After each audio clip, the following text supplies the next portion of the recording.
ನವಲಗುಂದ ಪಟ್ಟಣದ ಸರ್ಕಾರಿ ಹಿರಿಯ ಪ್ರಾಥಮಿಕ ಶಾಲೆ ನಂಬರ್ 3ರಲ್ಲಿ 80ನೇ ಸ್ವಾತಂತ್ರ್ಯೋತ್ಸವದ ಅಂಗವಾಗಿ ಹಮ್ಮಿಕೊಂಡಿದ್ದ ಧ್ವಜಾರೋಹಣ ಕಾರ್ಯಕ್ರಮವು ಅತ್ಯಂತ ಯಶಸ್ವಿಯಾಗಿ ನೆರವೇರಿತು. ಶಾಲಾ ಮಕ್ಕಳ ಸಮ್ಮುಖದಲ್ಲಿ ಭಾರತ ಮಾತೆಯ ಜಯಘೋಷಗಳೊಂದಿಗೆ ರಾಷ್ಟ್ರಧ್ವಜವನ್ನು ಗಗನಕ್ಕೆ ಹಾರಿಸಲಾಯಿತು. ಕಾರ್ಯಕ್ರಮದಲ್ಲಿ ಪ್ರಮುಖವಾಗಿ ರಾಷ್ಟ್ರಪಿತ ಮಹಾತ್ಮ ಗಾಂಧೀಜಿ ಹಾಗೂ ಸಂವಿಧಾನ ಶಿಲ್ಪಿ ಡಾಕ್ಟರ್ ಬಿ.ಆರ್. ಅಂಬೇಡ್ಕರ್ ಅವರ ಭಾವಚಿತ್ರಗಳಿಗೆ ಮಾಲಾರ್ಪಣೆ ಮಾಡಿ ಪುಷ್ಪ ನಮನಗಳನ್ನು ಸಲ್ಲಿಸಲಾಯಿತು. ಭಾರತದ ಹೆಮ್ಮೆಯ ಸ್ವಾತಂತ್ರ್ಯ ಹೋರಾಟಗಾರರಾದ ಕಿತ್ತೂರು ರಾಣಿ ಚೆನ್ನಮ್ಮ, ಸಂಗೊಳ್ಳಿ ರಾಯಣ್ಣ, ಸುಭಾಷ್ ಚಂದ್ರ ಬೋಸ್ ಮತ್ತು ಮಹಾತ್ಮ ಗಾಂಧೀಜಿಯವರ ವೇಷ ಧರಿಸಿದ್ದ ಪುಟ್ಟ ಮಕ್ಕಳು ನೆರೆದಿದ್ದವರಲ್ಲಿ ದೇಶಭಕ್ತಿಯ ರೋಮಾಂಚನ ಉಂಟುಮಾಡಿದರು. ಕಾರ್ಯಕ್ರಮದ ನೇತೃತ್ವ ವಹಿಸಿದ್ದ ಮುಖಂಡರು ಕೇಸರಿ, ಬಿಳಿ, ಹಸಿರು ಸಾಂಪ್ರದಾಯಿಕ ಶಲ್ಯಗಳನ್ನು ಧರಿಸಿ ದೇಶದ ಒಗ್ಗಟ್ಟು ಮತ್ತು ಪ್ರಗತಿಯ ಪರವಾಗಿ ಕಟಿಬದ್ಧರಾಗಿ ನಿಲ್ಲುವ ಸಂಕಲ್ಪ ಮಾಡಿದರು.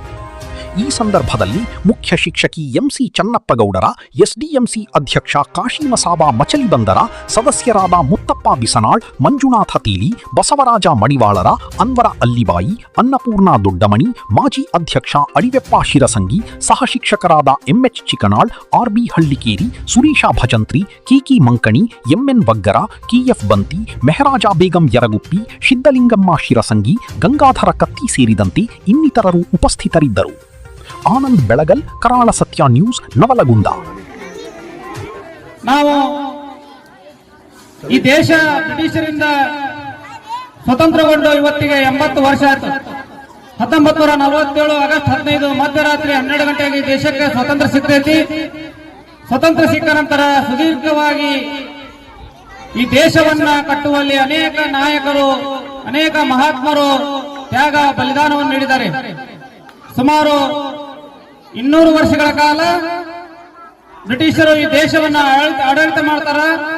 ಅಂತಹ ಬ್ರಿಟಿಷರಿಂದ ಈ ಒಂದು ಸ್ವತಂತ್ರವನ್ನ ತೆಗೆದುಕೊಳ್ಳಕ್ಕೆ ಮಹಾತ್ಮ ಗಾಂಧೀಜಿ, ಸುಭಾಷ್ ಚಂದ್ರ ಬೋಸ್, ಸಂಗೊಳ್ಳಿ ರಾಯಣ್ಣ, ಕಿತ್ತೂರು ರಾಣಿ ಚೆನ್ನಮ್ಮರಂತಹ ಸಾಕಷ್ಟು ಮಹನೀಯರು ತಮ್ಮ ಪ್ರಾಣವನ್ನು ಲೆಕ್ಕಿಸದೆ ಹೋರಾಟವನ್ನು ಮಾಡ್ತಾರ. ಆ ಹೋರಾಟದ ಪ್ರತಿಫಲ ಇವತ್ತು ಈ ದೇಶ ಸ್ವತಂತ್ರಗೊಂಡು 80 ವರ್ಷ ಆಯಿತು.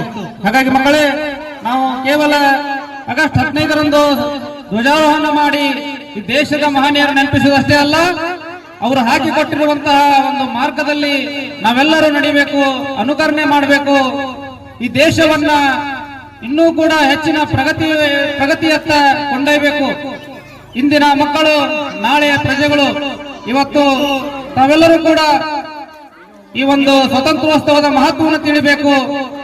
ಇದರಲ್ಲಿ ಮಹನೀಯರ ಒಂದು ತ್ಯಾಗ, ಬಲಿದಾನ, ಶೌರ್ಯವನ್ನು ತಾವೆಲ್ಲರೂ ಕೂಡ ನೆನಪಿಸಿಕೊಂಡು ಅವರ ಒಂದು ಹಾಕಿಕೊಟ್ಟ ಮಾರ್ಗದಲ್ಲಿ ನಡೆಯುವುದರ ಮೂಲಕ ನಾವೆಲ್ಲರೂ ಕೂಡ ದೇಶದ ಪ್ರಗತಿಗೆ ಸಹಕರಿಸೋಣ ಅಂತ ಹೇಳ್ತೇನೆ.